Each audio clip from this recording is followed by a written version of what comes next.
হঠাৎ শুনে বাড়ির দরজার মধ্যে আওয়াজ, আল্লাহ কারীম, আমারে কিছু ভিক্ষা দেও, আমি 3 দিনের না খাওয়া ক্ষুধার্ত। স্ত্রী ডাক দিয়া কয়, স্বামী আমার একটু রেস্টে পড়ে যাও, ভিক্ষুকের বিদায় দাও, লোকটা অসহায়। স্বামীর মাথা গরম, জীবনে কেউরে ভিক্ষা দেই না, সময় নাই, যখন তখন মনে চায় দরজায় দাঁড়াইছে, কত বড় বেয়াদব, গালাগালি শুরু করছে। স্ত্রী কয়, স্বামী তুমি যে বাড়ি লেখা দিবা তা না, হালকা পাতলা কিছু দিয়ে দিলেই তো হয়ে যায়, গালি দাও কেন? আমার আব্বা জানের দেখি নাই যে জীবনে কারোরে গালি দিছে এবং কটু কথা বলছে, এবং জীবনে আমার বাবাই কোনো ভিক্ষুকের খালি ফিরায় নাই। আমি তার সন্তান, আমার কষ্ট লাগে ভিক্ষুকের খালি ফিরাইয়া দিতে। স্বামী বেচারা দুর্ব্যবহার করে, কয়, এই বিবি, মন চাইলে তুই যাইয়া দিয়া দে, আমার সামনে আর এই বিষয়ে কথা বলবি না। স্ত্রী বলে, আমি তো পর্দাওয়ালা ঘরের নারী, আমি তো বেগানার সামনে যেতে পারি না, জাহান্নামের ভয়। ও স্বামী তুমি যাও। স্বামী বেচারা এতটা রাগ হয়ে গেল, রাগ হইয়া দরজা খুলে ভিক্ষুকের এমন ধমকার গালি, এত বড় বেয়াদব, লজ্জা শরম নাই রে বেহায়া, যখন তখন দরজায় দাঁড়াইছো, চোখের আড়াল হয়ে যাবি 1 সেকেন্ডে যেন আর দেখি না। মাওলার বড় মুসিবত চাপায় দিলে আমার আল্লাহ।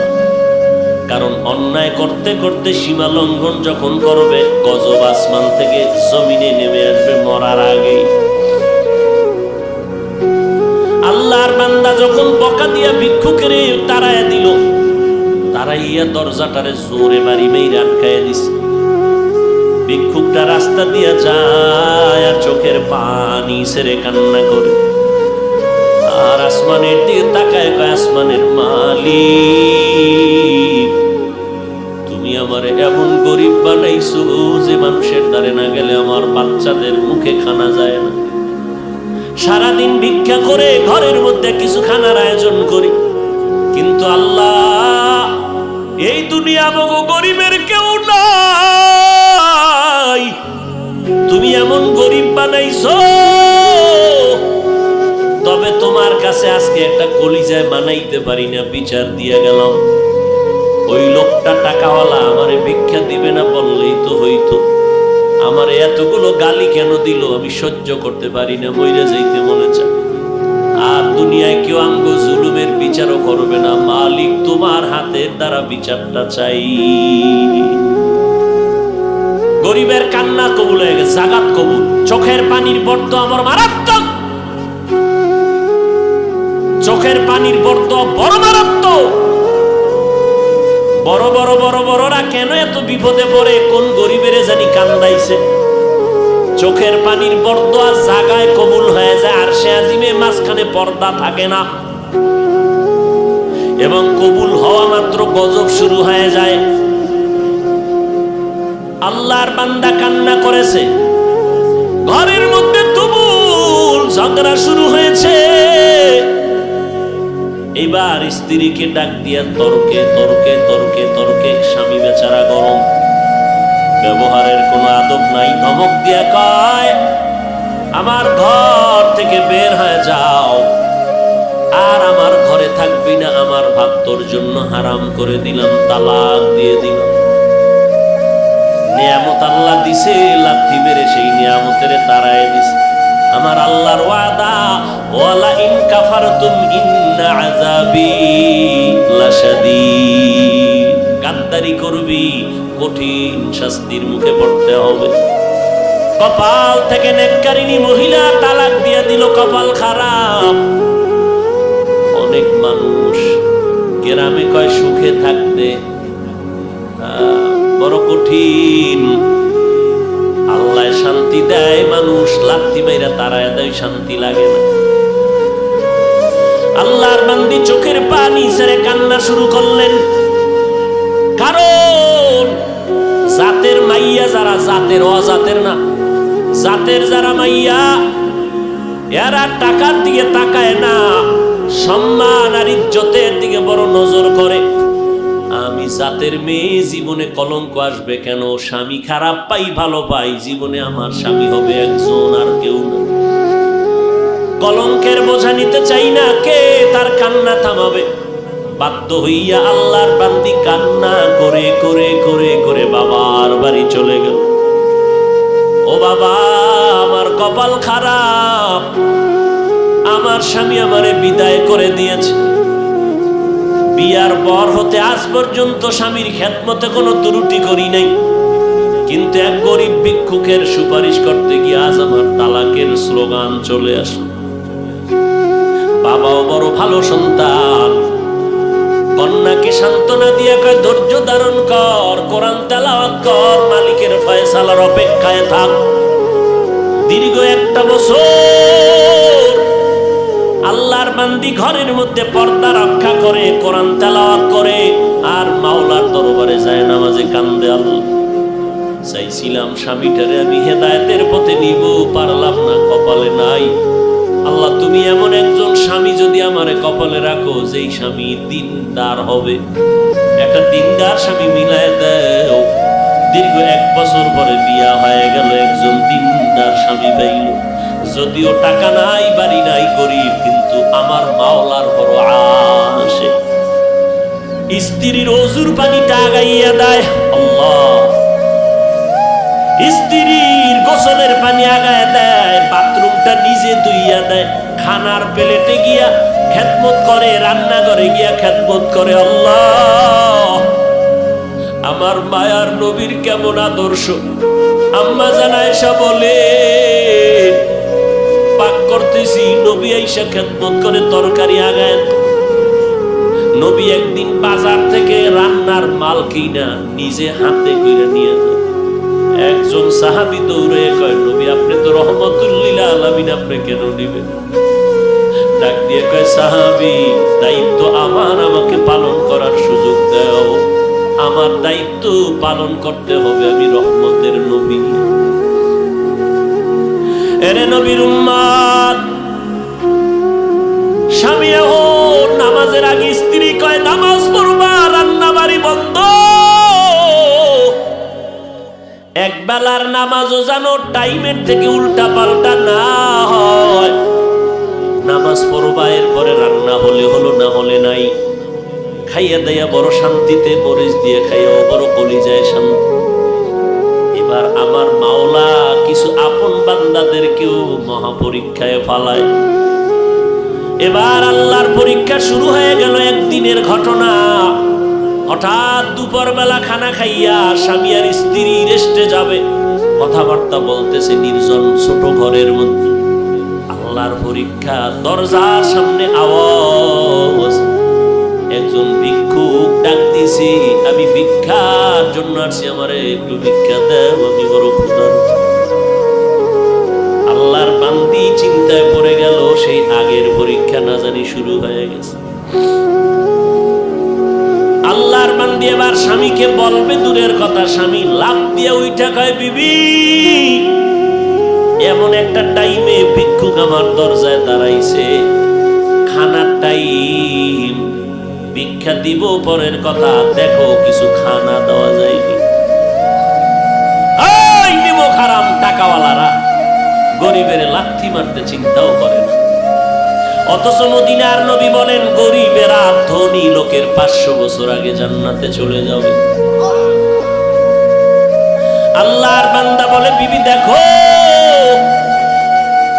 এবার স্বামী বেচারা দরজা খুলে দেখে ভিক্ষুক, বৃদ্ধ মানুষ, হাঁটতে বড় কষ্ট হয়। বলে, আসেন, খাইছেন নি? কয়, খাইনি। ঘরের দরজা খুইলা সামনে বসাইছেন একটা পাটির মধ্যে। ঘরে গেলেন, বিবি তাড়াতাড়ি কিছু দাও খানার জন্য। খানা দানা তেমন নাই, যা কিছু আছে দিয়ে তরকারি দিয়ে খানা দিল। আল্লাহর বান্দা খানা দিলেন, ভিক্ষুক ঘরের সামনে বসে বসে খানা খায়। হঠাৎ ঘরের মধ্যে আল্লাহর বান্দির নজর একটা পড়ে গেল ওই ভিক্ষুকের চেহারার মধ্যে। আল্লাহর বান্দি মহিলা ভিক্ষুকের চেহারায় অনিচ্ছায় নজর পড়ার পরে কেমন যেন শরীরের মধ্যে একটা কম্পন শুরু হয়ে গেল। মহিলা ঘরের মধ্যে গিয়া বালিশ চোখের সামনে নিয়ে কাপড় দিয়া চেপে কান্না করে। স্বামী ডাক দিয়ে কয়, বিবি তুমি কেন কান্না করো? বলে আল্লাহর কুদরত দেখে কান্না করি। বলে কি আল্লাহর কুদরত? বলে ও স্বামী তুমি জানো না যেই ভিক্ষুকটারে তুমি খানা দিয়েছো ওই ভিক্ষুকটার চেহারায় আমার নজর পড়েছে। আমার মনে সন্দেহ জাগতেছে যেই লোকটা সামনের দরজায় বসা ভিক্ষার থালা নিয়ে আসছে আমার কেনই যেন মনে হয় আমার আগের স্বামীর চেহারার মতো দেখা যায়। এবার স্বামী বেচারা চোখের পানি ছেড়ে কান্না করে, বিবি গোপন রাখতে চাইছিলাম, বলতে চাইছিলাম না, যেহেতু তুমি ধরেই ফেলেছো শুনে নাও, মাওলা কিন্তু সীমা লঙ্ঘন পছন্দ করেন না। তোমার মতো একটা নেককারিনী বিবি পাইয়া ওই স্বামী তোমার ঠিক আছে, তোমার মতো বিবি পাইয়া শুকর আদায় করে নাই, গাদ্দারি করেছে, জুলুম করেছে, আল্লাহ বেজার হয়েছে। বলো বিবি তোমার ওই স্বামীর সাথে দূরত্ব কেন হয়েছিল? বলে একটা ভিক্ষুকের ভিক্ষাকে কেন্দ্র করিয়া আমার স্বামী গালাগালি করেছে, ভিক্ষা দেয় না, আমার আল্লাহ বেজার তালাক দিয়েছে। আল্লাহর বান্দা ডেকে বলে, স্বামী বিবি আমার মাওলা যে কেমন দয়াময় মালিক, আমার আল্লাহ কেমন দয়াময়, কেমন রহমান, আমার আল্লাহ বড় দয়াশীল, আমার আল্লাহর মতো দয়াময় কেউ নাই। ওই স্বামীর ঘরে তুমি যেদিন ছিলা ভিক্ষুক গিয়া ভিক্ষা চাইছিল তোমার স্বামী কি ব্যবহার করেছিল? বলে ও স্বামী আমার ওই পুরুষটা চূড়ান্ত গালাগালি করে ভিক্ষুকের কাঁদাইছে। এবার ডাক দিয়ে কয়, বিবি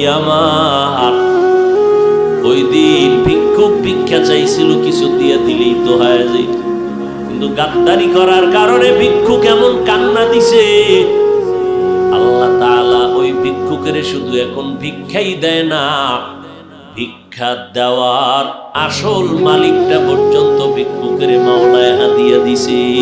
ওই দিনের ভিক্ষুক আর কেউ না, আমি স্বামী ছিলাম ওই দিনের ভিক্ষুক। আমি আমার মালিকের কাছে কান্না করার কারণে আজ আমারে আল্লাহ শুধু ভিক্ষাই দেয় নাই, আল্লাহ তাআলা ভিক্ষা দেওয়ার পুঁজি বড় মুক্তার দানা তোমাকে আল্লাহ আমারে হাদিয়া দিয়েছে।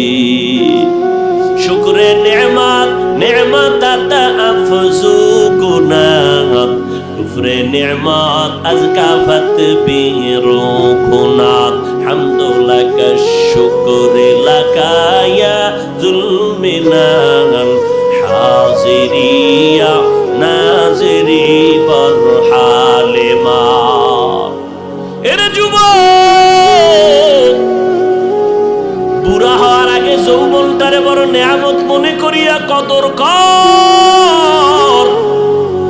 বয়স হওয়ার আগেই তোর যৌবনটারে গুনাহ করিয়া নষ্ট করিস না রে বাবা। পায়ে হাত রেখে বলি, কয়দিন আর বাঁচবি? এই চিত্রাং নামের মহামারীতে যুবক মরিয়া গেল, গাছ পড়লো ঘরের উপরে, যুবকও মারা গেল, স্ত্রীও মারা গেল, কন্যাও মারা গেল। কয়দিন আর বাঁচবি রে যুবক? আজকে থেকে তওবা কর, আমার আল্লাহ শক্তি দিছে, শক্তিটারে দিনের কাজে লাগাও। আমি বলি না তুমি মাদ্রাসায় আসো, টুপি বড়, পাগড়ি বড়, আমগো মতো হুজুর হয়ে যাও, না, একবারও না। স্কুলে পড়ো আলহামদুলিল্লাহ, কলেজে পড়ো আলহামদুলিল্লাহ, চাকরি করো, ব্যবসা করো আলহামদুলিল্লাহ। তবে আমার মাওলার সাথে এতদিন যে গুনাহ করছো, আমার মাওলার থেকে দূরে সরছো, গাদ্দারি করছো, গুনাহ কইরা কইরা নিয়ামতের গুণটাকে নষ্ট করে, চেহারা নষ্ট করে ফেলছো। আজকে থেকে তওবা করে নেও, মা বাবার দোয়া নিয়ে চলবা, 5 বেলার নামাজ ছাড়বা না। তোমার মতো যুবক স্কুল কলেজে পড়ে, 5 বেলার নামাজি অভাব নাই, তুমি কেন পারবা না? তোমার মতো বান্দা কৃষি কাজ করে, নামাজ ছাড়ে না, ড্রাইভারি করে, নামাজ বাদ দেয় না, তুমি কেন পারো না রে বাবা? আল্লাহর ধরাটাকে তুমি স্বাভাবিক মনে করছো, আল্লাহর কোরআনটাকে মিথ্যা মনে করেছো। আমার আল্লাহর ধরা বড় কঠিন, আমার আল্লাহর কথা সত্য, সব কোরআনে বয়ান আছে। কি অন্যায় করলে কি শাস্তি হবে আল্লাহ সব বলে দিয়েছেন। আজকে তুমি বাহাদুরের মতো চলো না, যেদিন সাদা কাপড়ে ঢুকবা সব বাহাদুরি বন্ধ হয়ে যাবে। অন্ধকার কবরে গেলে ওই সময় বুঝবা অন্যায় করার কেমন স্বাদ। অতএব আল্লাহর কোরআন সত্য মনে করিয়া, নবীর কথা সত্য মনে করে, ওলামায়ে কেরামের কথা সত্য মনে করিয়া আল্লাহর কাছে তওবা করে নাও। মনটাকে বুঝাও রে মন, আমার মতো যুবক জীবনে মাদ্রাসায় পড়ে না, আলিফ বা তাও জানে না, স্কুল কলেজে পড়িয়াও যদি নামাজ পড়ে আমি কেন পারি না? কপাল আমার এত কেন খারাপ? আমার মতো বান্দা যদি ড্রাইভারি করে, র্যাব, আর্মি, পুলিশ, বিডিআরের চাকরি করে, কোটি টাকার ব্যবসা করে, নামাজ পড়ে আমি কেন পারি না? এরে আম্মা জানেন, আপনার মতো বহু মা এখনো এই এলাকার মধ্যে আছে, 5 বেলার নামাজ পড়ে, রাতে তাহাজ্জুদের নামাজও পড়ে, পর্দা করে, হালাল খায়, বেপর্দায় কোথাও যায় না। ও আম্মা জান, আজকে সময় আছে, তওবা করে নেন। বৃদ্ধ বাবাজিরা আল্লাহর কাছে তওবা করেন। কয়দিন আর বাঁচবেন? মরণের আগে তওবা করে নেন। আজকে থেকে নামাজ ছাড়বেন না, বেপর্দায় চলবেন না, দাড়ি কাটবেন না, জবানের দ্বারা গীবত, শিকায়াত, গালাগালি করে গুনাহগার হবেন না, হাতের দ্বারা জুলুম করবেন না, মা বাবার দোয়া নিয়ে, ওলামায়ে কেরামের পরামর্শ নিয়ে আমল করবেন, 5 বেলার নামাজ পড়বেন। গলায় ছুরি আসলে মরে যাব, তারপরও নামাজ ছাড়বো না। তবে সবার কপালে তওবা নসিব হবে না। আমার নবীকে 13 বছর দেখলো, বয়ান শুনলো, তারপর আবু জাহাল কালেমা পড়ে নাই। এই জমিনে কিছু শক্ত অন্তরওয়ালা থাকবে, কোন বয়ানে তাদের দিলটা নরম হবে না, তওবা করার ভাগ্য হবে না। তবে 2-1 আল্লাহর বান্দা মরণের কথা স্মরণ করিয়া যদি তওবা করে, আল্লাহকে ডেকে ডেকে বলে, হে মালিক, এই ময়দানে আমার মতো গুনাহগার কেউ নাই, গুনার কারণে হাত না পাক, চোখ না পাক, জিহ্বা না পাক, অন্তর না পাক, এই অবস্থায় যদি তওবা না করিয়া কবরে যাই, ওই অন্ধকার কবরে কেউ নাই, কেউ নাই, অন্ধকারের ঘর, মাটির ঘর। আল্লাহ পাকের দরবারে যদি জবাব দিতে না পারি, গ্রেফতারি পরোয়ানা শুরু হয়ে যাবে, ওই কবর জাহান্নামের আগুনে ভরে যাবে। আল্লাহর কাছে তওবা করো। মরিয়া গেলে যাব, হায়াতের মালিক আল্লাহ, ইজ্জতের মালিক আল্লাহ, রিজিকের মালিক আল্লাহ। জীবনে মরলেও আর নামাজ ছাড়বো না, বেপরদায় চলবো না, মা বাবার বিরুদ্ধে যাব না, ওলামায়ে কেরামের বিরোধিতা করব না, আহলে হক ওলামাদের পরামর্শ নিয়ে চলবো, দেশ ও জাতির বিরুদ্ধে ষড়যন্ত্র করব না। তওবা করার মতো যদি অন্তর তৈরি হয়, মুনাফিকি যদি না থাকে, খাঁটি তওবার অন্তর যাদের অন্তরে আছে, নিয়ত আছে, আল্লাহর মহব্বতে 2 হাত আমার আল্লাহকে দেখাইয়া দাও। আল্লাহ তওবা কবুল করে নেন। আয় আল্লাহ, তওবার উপরে মজবুত হইয়া চলার মতো তৌফিক দান করেন, আমিন। আলহামদুলিল্লাহি রাব্বিল আলামিন, ওয়াসসালাতু ওয়াসসালামু আলা সাইয়্যিদিল আমবিয়াই ওয়াল মুরসালিন ওয়া আলা আলিহি ওয়া আসহাবিহি আজমাইন। ইয়া আরহামার রাহিমিন, ইয়া আরহামার রাহিমিন, ইয়া আরহামার রাহিমিন। রব্বিরহামহুমা কামা রব্বায়ানি সগীরা। اللهم إنا نعوذ بك من البرص والجنون والجذام وسيء الأسقام। ও দয়ার মালিক, গুনাহের বোঝা নিয়ে আপনার দরওয়াজায় হাজির হয়েছি। দুনিয়ার বাড়িওয়ালাদের দরজা বন্ধ, আপনার রহমতের দরজা খোলা। ওলামায়ে কেরাম, মুরব্বী, হাজী সাহেব, কত ব্যবসায়ী, চাকরিজীবীরা হাত তুলেছেন। পর্দার আড়ালের কত মা বোনেরা, আমার যুবক ভাই, ছাত্র ভাইরা হাত তুলেছেন। মেহেরবানি করে আমাদের জিন্দেগীর সব গুনাহগুলো মাফ করে দেন আল্লাহ। আয় আল্লাহ, আজকের মাহফিল কবুল করে নেন, আয়োজনকারী সহযোগিতাকারীদের কবুল করে নেন আল্লাহ। আয় আল্লাহ, এলাকার ঘরে ঘরে শান্তি দান করেন আল্লাহ। মা বোনদের আবেদা পর্দানিশী বানায় দেন, সন্তানগুলো নেককার বানায় দেন, সারা দুনিয়ার মানুষগুলো মাফ করে দেন, মহামারী থেকে মুক্ত করে দেন আল্লাহ। বাংলাদেশ শান্তির দেশ বানায় দেন, প্রশাসনিকভাবে যারা কাজ করে দিনের খাদেম বানায় দেন, সরকার থেকে সকল জনপ্রতিনিধিদেরকে দিনের খাদেম বানায় দেন। আয় আল্লাহ, ব্যবসা যারা করে, চাকরি করে, কামাই রুজিতে হালাল ভাবে বরকত বাড়ায় দেন, হারাম থেকে হেফাজত করেন আল্লাহ। অভাব দূর করেন, ঋণ আদায়ের ব্যবস্থা করে দেন। আয় আল্লাহ, সমস্ত মাদ্রাসাগুলো কবুল করে নেন, মসজিদগুলো কবুল করে নেন। আয় আল্লাহ, সমস্ত শিক্ষা প্রতিষ্ঠান নবীর আদর্শওয়ালা বানায় দেন। রব্বুল আলামিন দিলের ন্যাক আশা পূরণ করে দেন। আয় আল্লাহ, উলামায়ে আহলে হকের বিজয় দান করেন, ইসলামের ব্যানারওয়ালা দুশমন থেকে হেফাজত করেন, বাতিলের মোকাবেলায় বিজয় করে দেন। আয় আল্লাহ, মিথ্যা মামলায় জড়িতদের মুক্তির ব্যবস্থা করে দেন আল্লাহ। আয় আল্লাহ, ইলম হিলিম হিকমত আমলে বরকত বাড়ায় দেন, রিয়া হাসাদ কিবির দূর করে ইখলাস দান করেন, চলার পথে ইজ্জতের সাথে হেফাজত করেন। আয় আল্লাহ, সারা দুনিয়ায় নিরাপদে খেদমতের জন্য কবুল করেন। কিন্তু স্ত্রী নামাজ পড়ে, ঘরের মধ্যে সবসময় ওযুর সাথে থাকে, আল্লাহর বান্দি ঘরের মধ্যে যতবার খানা পাকায় বিনা ওযুতে পাকায় না, ঘরে থাকে ঘুমের টাইম ছাড়া মাথার করোনা পড়ে না। আল্লাহরে পাওয়া এত সহজ, বড় কঠিন রে বাবা।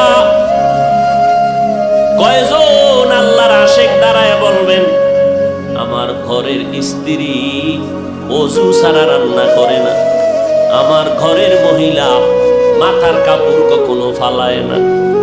এত সোজা না রে বাবা। নামাজে দাঁড়াই ইবাদতে মজা লাগে না কেন? কয় বেনামাজির পাক খাইছি। মজা পাই না কেন? বেপরদাওয়ালা নারীর পাক খাইছি, ভাল লাগে না। ইমানের পয়েন্ট কমতেছে, ইমানের রুহানিয়ত কমতেছে। ও আল্লাহর বান্দা, নবীজি বলেন, যেই মহিলা ঘরের মধ্যে মাথায় কাপড় রাখে না, ওই ঘরে রিজিকের বরকত থাকে না। তার মানে নামাজ বাদ দিয়ে কাপড় পেছাও। ওই আল্লাহর বান্দি সময় মতো নামাজ পড়ে, ওই স্বামী অকৃতজ্ঞ, আল্লাহর দুশমন। রমজান মাস আসছে, রোজা রাখে না, স্ত্রীর কয় ভাত পাকাইয়া দে। আল্লাহর বান্দি একটা রোজাও ছাড়ে না। সপ্তাহের সোমবার দিন বৃহস্পতিবার দিন পর্যন্ত বান্দি রোজা রাখে। এই পর্দার আড়ালের মা, মনটা কি চায় না একজন আলেমের মা হয়ে কবরে যাবেন? আপনার সন্তান আপনার জানাজার ইমামতি করবে, আপনার সন্তানের পেছনে মানুষ দৌড়াইবে, দোয়ার জন্য লাইনে দাঁড়াবে। এরে আম্মা জান, কয়দিন আর স্বামীর টাকা নিয়ে মার্কেটে বাহাদুরের মতো ঘুরবেন, বেগানার মতো ঘুরবেন? সাদা কাপড়ের যেদিন প্যাকেট হয়ে যাবেন, ওই দিন টের পাইবেন সন্তান কই গেল, টাকা পয়সা কই গেল। আল্লাহর বান্দি রোজা রাখিয়াও স্বামীর আদেশ, স্বামীরে রান্না করে খাওয়াইতে হবে। আল্লাহর বান্দি স্বামীরে রোজা রাইখা রান্না করে খাওয়ায়, কিন্তু বেয়াদবি করে না, মালিকের কাছে নামাজ পড়ে পড়ে দোয়া করে, আল্লাহ তুমি এমন একজন স্বামী দিছো আমারে, এক বেলার নামাজও পড়ে না, রোজাও রাখে না, কিন্তু স্বামীর পায়ের নিচে আল্লাহ পাক সেজদার হুকুম দিছে, যদি হালাল হইতো তো দেওয়া লাগবে। স্বামীর জন্য তুমি এত মর্যাদা দিলারে মালিক, আমি বেয়াদবি করি না, তুমি হেদায়েতের নূর স্বামীর সিনায় দাও। ও আল্লাহ, আমার স্বামীকে হেদায়েত দাও, আমার স্বামী যেন তোমার গোলাম হইয়া যায়। ঘরের থেকে বাইরে যায়, স্ত্রী দোয়া করে, ও আল্লাহ আমার স্বামীরে হেফাজত করো, আমার স্বামীর চাকরি ব্যবসায় তুমি বরকত দিয়া দাও। কয়জন ঘরের মা আছেন যে স্বামীর জন্য দোয়া করেন, মালের জন্য, ব্যবসার জন্য দোয়া করেন? মা উল্টার দিকে চলে, স্বামী কামাই করে, টাকা নিয়ে পার্কে পার্কে দৌড়ায়। আমার আম্মা জানেরা,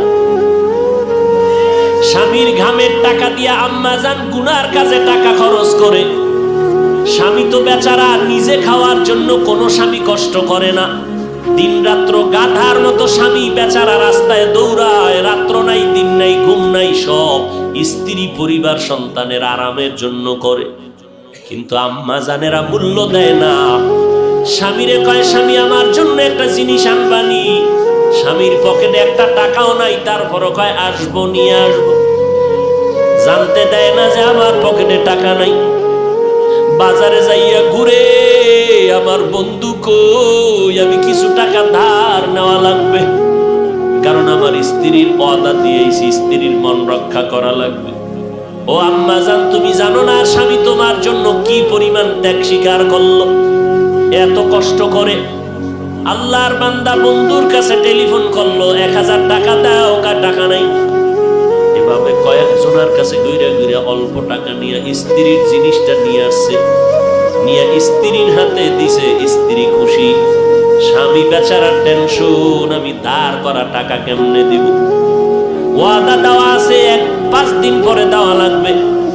ঠিক ওয়াদার দিন পাওনা দাঁড়ায় কয়, বন্ধু টাকা দে। কয় ভাই একটা দিন সময় দাও, গালাগালি শুরু করছে। স্ত্রী শুনে কয়, কি ব্যাপার, লোকটা গালি দেয় কেন? কয় টাকা ধার আনছি। কেন? কয় আমার একটা কাজে আনছিলাম। তো কয় না, তোমার মন রক্ষা করার জন্য আনছিলাম।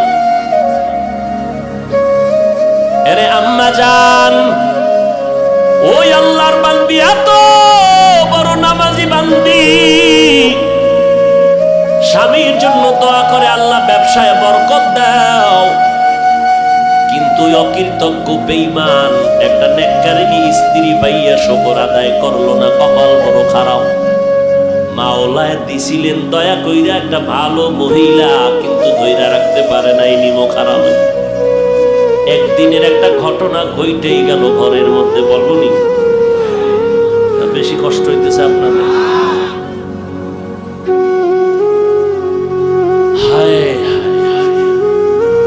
হঠাৎ দুপুর বেলা খানা খাইয়া স্বামী বেচারা রেস্টে যাবে,